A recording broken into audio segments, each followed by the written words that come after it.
I am Dr. Larrier. I am the founding president of GCSCORED. Welcome back to our evening edition of Giving Tuesday. With us to kick off the evening episode is Ayesha Ali from Trinidad, and she will tell you more about herself. And then we have Vanessa Kelleybrew, and she will tell you more about herself. So let's hear it for the ladies. Ayesha, you want to go? So good evening, everybody. My name is Ayesha Ali, like Dr. Larrier said. So right now I am a student at GCSCORED and I am studying their social emotional first aid training course. I also intend to volunteer with them to provide social emotional first aid service to persons in need. I am also a counselor in training. I graduated with my master's this year in counseling. I wouldn't say I do a lot of social work, but I am involved with NGOs. I do mentoring. Most of my work so far has been with young people, young adults, teenagers, adolescents, children. I have volunteered with primary schools to conduct classes on psychoeducation, which is basically education on emotions, on thoughts, on behavior, hygiene, anything in relation to your psyche. So that's me.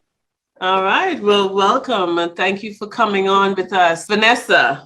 Good afternoon. As Dr. Larrier said, my name is Vanessa Kelleybrew. I am a licensed mental health therapist, and I have been part of GCSCORED for several years now. I also, through GCSCORED, have had an opportunity to work in what is called the rumor time process.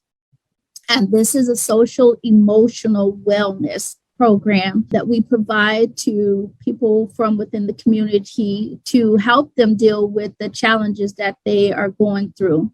Most people would see this as counseling. However, our approach is not through counseling. The curriculum was designed that way because one of the things that Dr. Larrier wanted to make sure of is she wanted to address what is the stigma that comes up when people say counseling. We also did not want to label people. So we address people's challenges through a social emotional wellness perspective.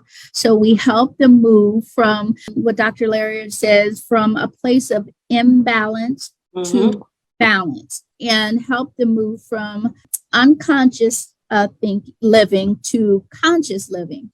And so I have had an opportunity to do that. And I heard Ayesha talking about the students that she works with, being able to provide like psychoeducation to them.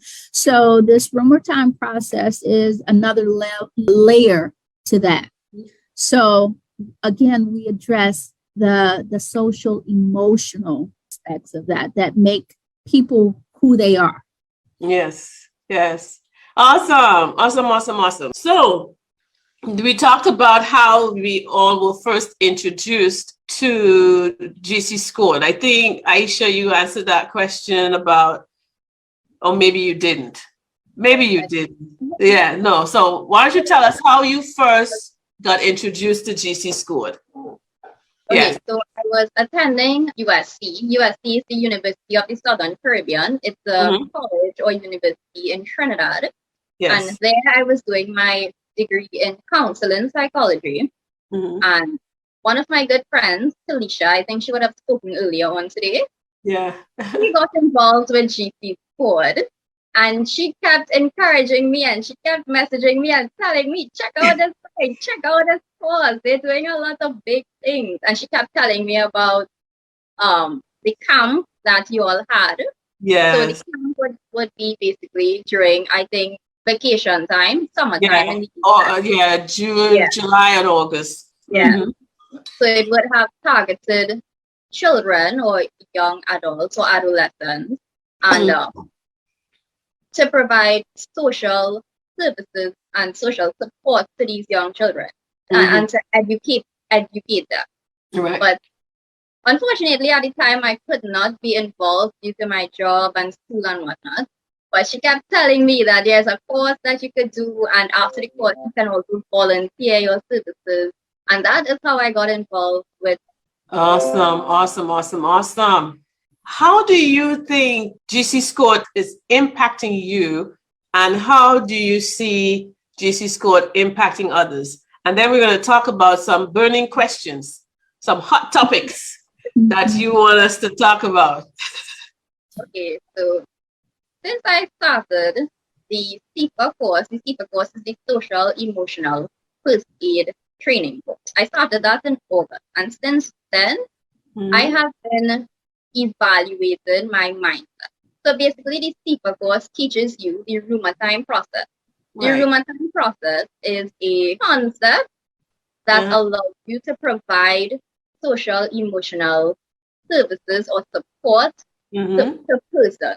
So it gives you a framework or a structure by which you can execute your services.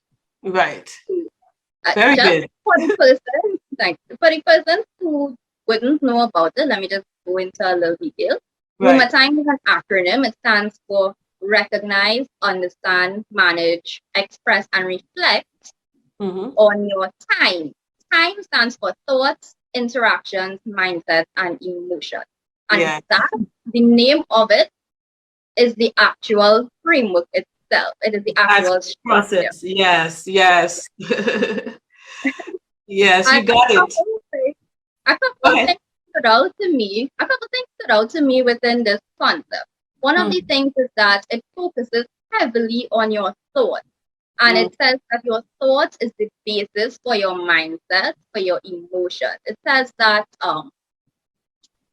your emotions should not be labeled as being hurtful, harmful, or as being helpful per se. Rather, it is more like a engine light, like a check engine light. It's a signal telling you that something is going on, that you're experiencing something, that you need to think of what exactly are you thinking that is leading or contributing to these emotions.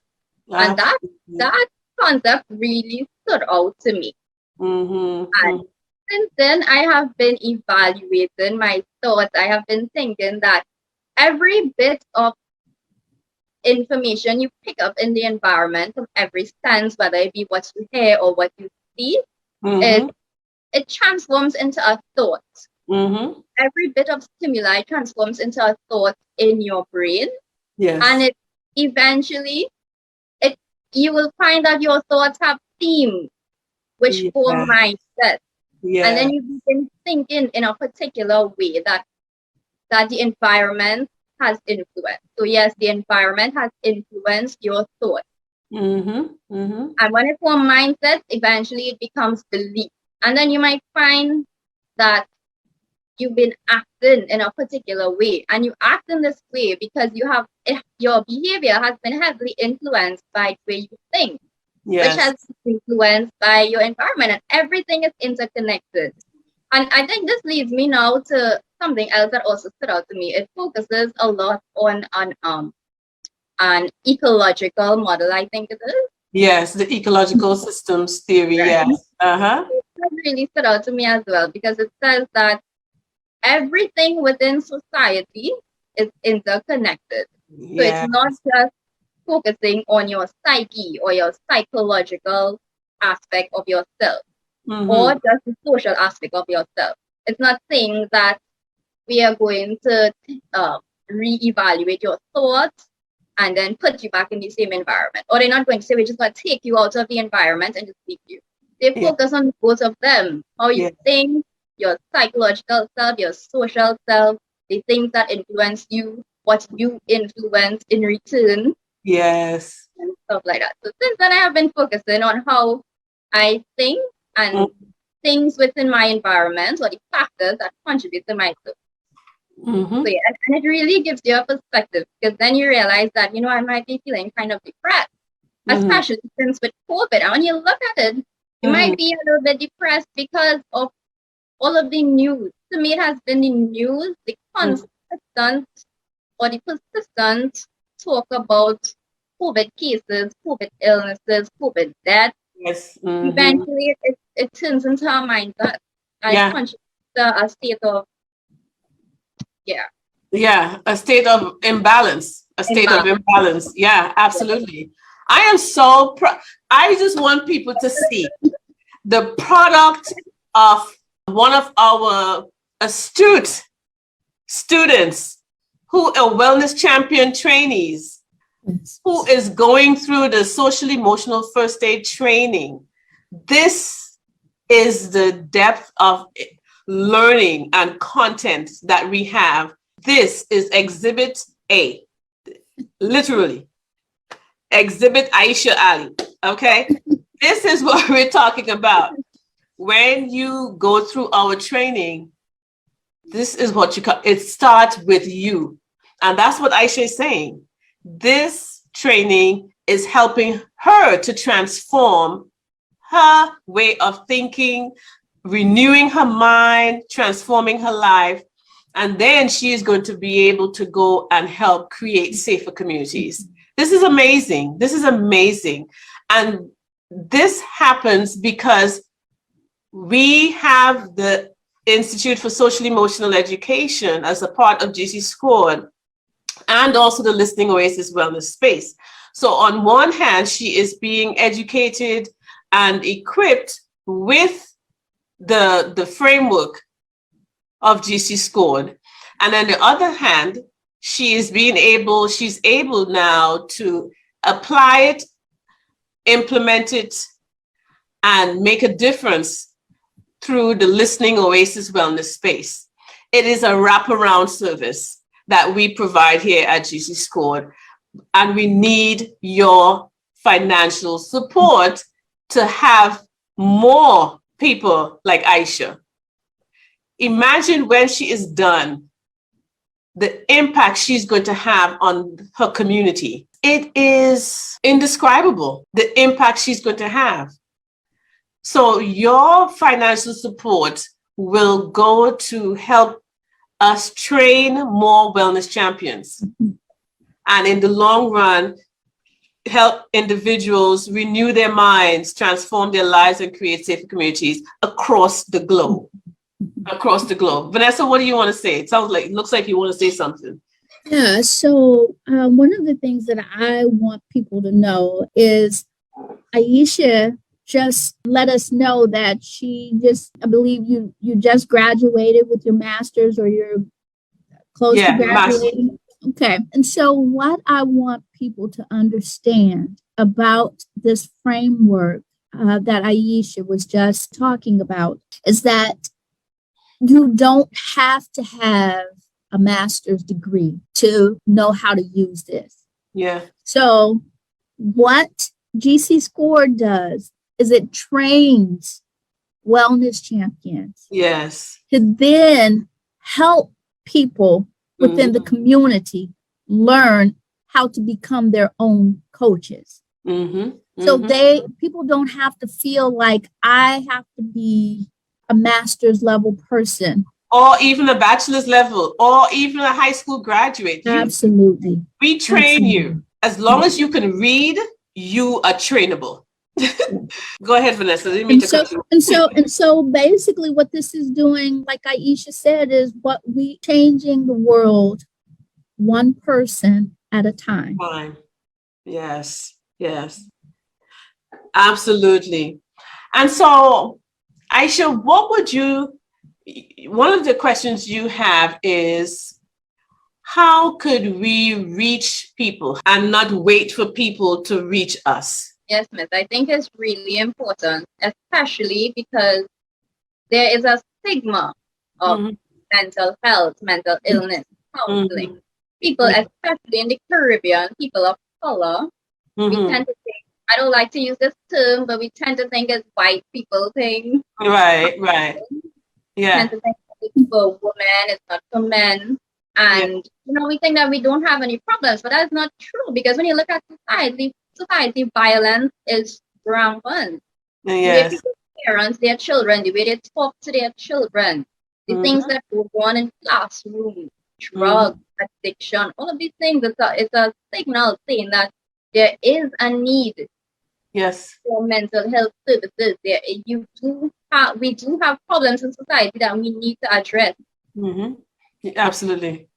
And people do not reach out because they feel stigmatized. They feel that they are going against their culture or that it's not normal. So it feels kind of weird for them to reach out to say that, they need help, especially for men. You don't find men seeking mental health services as much as. Yeah. So I'm thinking, sorry. Go ahead. So I'm thinking how we can break those barriers and reach out to people rather than wait for them to come to us and call the hotline. People do call the hotlines, but people who really need it, sometimes they're not reaching out. Yeah. They're not reaching out. Well, let's start with this. Do you think, from what you've learned so far regarding the social emotional first aid, do you think that is a step in the right direction in terms of, one, destigmatizing, not using any mental health or counseling language? That's one. And do you think the rheumatoid process is structured enough that once a wellness champion starts working with a rheumarizee, they could eventually go fly on their own and use that process? What do you think? I definitely think so. I definitely think that through the rheumarizing process, by educating people about the process and how they can use it within themselves and also how they can apply it to other people, they can be that person that goes out there. And it doesn't even have to be going out there and volunteering. It could be within your own family. Yes. Within your friendship circle, your group. Yes. I definitely think that's a way forward. Yes. And as you said, also, even within yourself, though, right? Yeah. Because you have to know how to relate to yourself before you know how to relate to other people.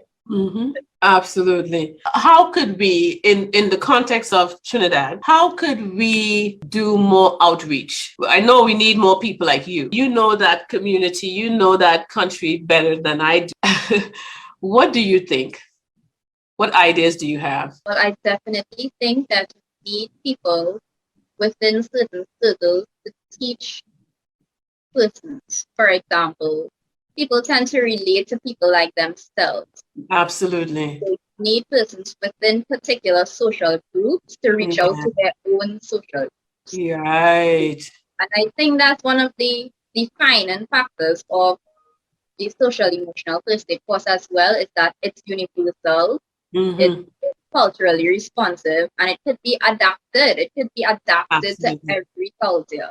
Every culture, every age group is very adaptable. That's one of the features of the framework. So how then do we Teach those social groups? Yeah, how do we get into those social groups? What do we need to do? I'm thinking through NGOs, non-profit organizations, collaborated, proposing programs geared toward at-risk groups. I'm taking programs that are both reactive and proactive, because you need reactive for persons who have experienced trauma, for persons who are in a particular situation, but you also need to be proactive.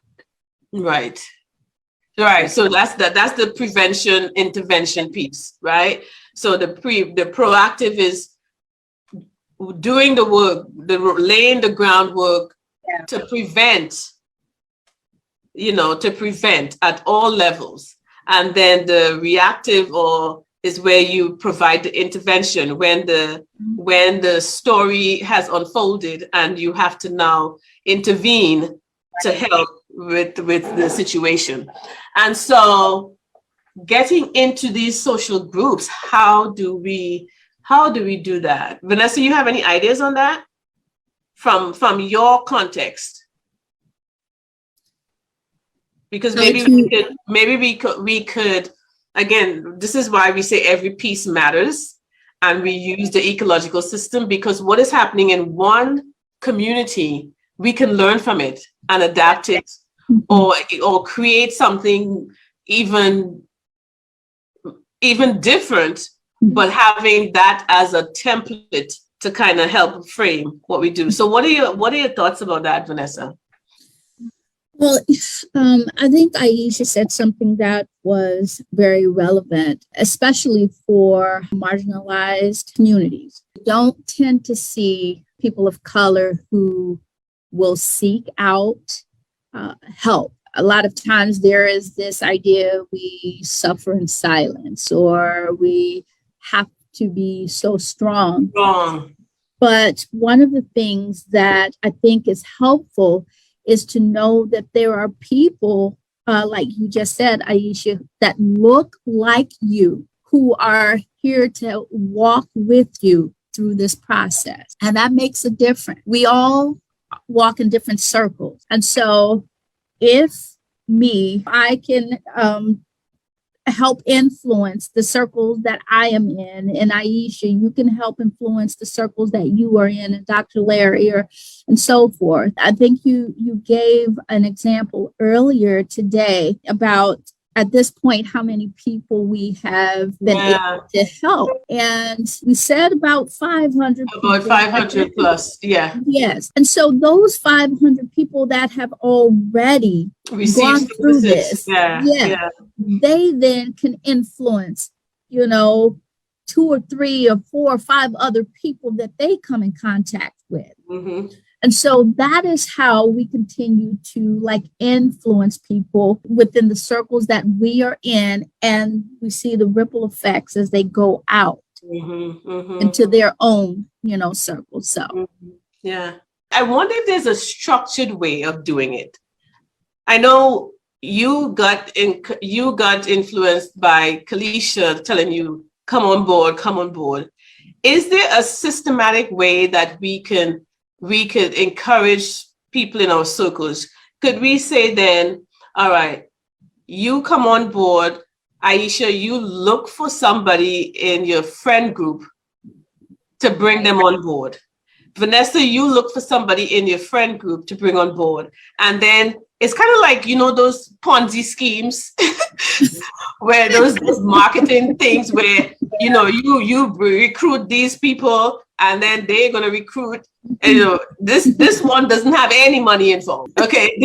What this has is the opportunity to to see societal change. What were you wanted to say, Vanessa? I was going to say, and I can't remember, Dawn, I think she made the point that this is an investment. And so, even though you use this analogy about the Ponzi scheme, this is an investment, though. Mm-hmm. It's an investment in yourself, first of all, and then it is an investment in your community, the broader community. Mm-hmm. And so it makes a difference. It does. Right. So this is, an investment. It is an investment. And, we need to be, I think it was Mahatma Gandhi that says, we need to be the change that we want to see. Yes. We have to start shifting and changing the narrative. We have to disrupt. That's what I say to my students all the time. We have to be disruptors. Mm-hmm. And being a disruptor doesn't mean you go out and just, you act, whatever. But a disruptor could be each one tell one and each one tell one, and we just keep it going like that. Mm-hmm. I think that would be one way to do that. And so that, I think, could help bring the change. Mm-hmm. People sharing the experiences, people sharing how GCSCORED has impacted their lives, people sharing and people seeing, not only just talking, but people in your small space. I remember we worked with somebody, one of the wellness champions or Rumorises said they didn't have to say they were changing. People were saying, wow, you're different. What's going on with you? And so that's the kind of impactful transformation, that also is a source of outreach. Another way I think we can also reach people is to be able to do some community outreach, which requires money, right? This is why we're doing these things, because GCSCORED is expanding. That's a fact. And so we want to be able to, as our number one goal says, increase access. As we do what we're talking about here now, right? Going into the communities, finding ways to go where the people are, go to do the educating, right? Doing that requires time. Everybody can't afford to give up their whole day. People have to work. And so if we're going to be asking individuals to do this type of, community work, we are going to have to start paying people. We're going to have to start, providing the resources on the ground for individuals to do this work. So I'm saying all that to say, we need financial support. We need your financial support to move the mission and the goals of GC Scored forward. Whatever amount you can give, $3, $5, $10, $15, whatever you can give, 5,000, 20,000, whatever you can give, we will receive it. And you will continue to hear from us about the impact that your dollars are having across the globe. Yeah, so one thing that I would like to say in addition to what you were just saying is that currently we are providing these services to people within the community. And we are doing that with volunteers. Yes. Because we believe in this framework. We see that lives are being changed, lives are being transformed. Yes. However, as Dr. Larrier said, there are costs that are involved. So even though we have volunteers that are providing these services, there are still costs that are being involved because we have to pay for Zoom. Fees for websites and just the platform to be able to provide the services to people. And so again, we are asking, please help support this program. Make an investment in this program. You have the power to change lives. Yes. By your contribution. And so we are asking, we're going to be here doing the work, but we are asking you to help us help people within the community. Yes. Thank you. Thank you, Vanessa. Ayesha, any last words? Yes, I really want to encourage people to reach out to our services as well, seek help. And I don't want to oversimplify it and say that people need to step up and take a stand, because it really takes a lot of courage, a lot of bravery and strength to make that decision, to step up and say, I need help, so I'm going to seek help. I really admire and commend people who decide to be that disruptor within the cycle of abuse or domestic violence or imbalance. That I am going to seek help. And it only takes one person to break the cycle of abuse, one person to say, well, they don't want to treat their children this way, or they want to speak to their spouse in a better way, to model a different parenting style to their children. That one person to break that cycle. Yes. And I think that you can't keep doing the same thing and expect different results. If you want to live a healthier, happier, more peaceful, content life, there must be some form of action that you have to take to achieve that. And we are here at the People Numerizing team to help you figure out what action that is that you can take to achieve that. We're here to help you evaluate your thoughts. We're here to help you process your emotions, to find out why you feel like this, what thoughts are contributing to this, and how to achieve different emotions, how to combine different lifestyles, how to live an overall more happier, healthier, peaceful life. Yes. Well said. And with that, we're going to make one last appeal, and we will resume after 8 this evening. We need your help. People are dying. I just heard in the news there was a shooting in a high school in Michigan, Vanessa. 3 students apparently got shot, killed, and about 6 people are injured. I think one of the 6 is a teacher. Then yesterday we heard that someone on our team, their husband, got gunned down in Trinidad. What I'm saying is, people, we need the cultivating seed system framework. We need the rheumatoid process to help. It's not a silver bullet. It's going to take time. It's like when you plant something, it doesn't grow up the next day and bear fruit. It takes time. That's why we call it cultivating. And therefore, these societal ills, these societal challenges, injustices, and the societal pain that has been multiplied, magnified as a result of COVID and as a result of all the other social injustices across the globe. One of the ways to reduce and eliminate these types of interactions is to go the route of educating, equipping, and empowering individuals with the rheumatoid process. And so we thank you for the donations that you're going to give. We know you're going to give so that lives could be transformed, minds renewed, and communities become safer. Thank you and blessings. Thank you, ladies. Thank you. Yes, Thank you're welcome.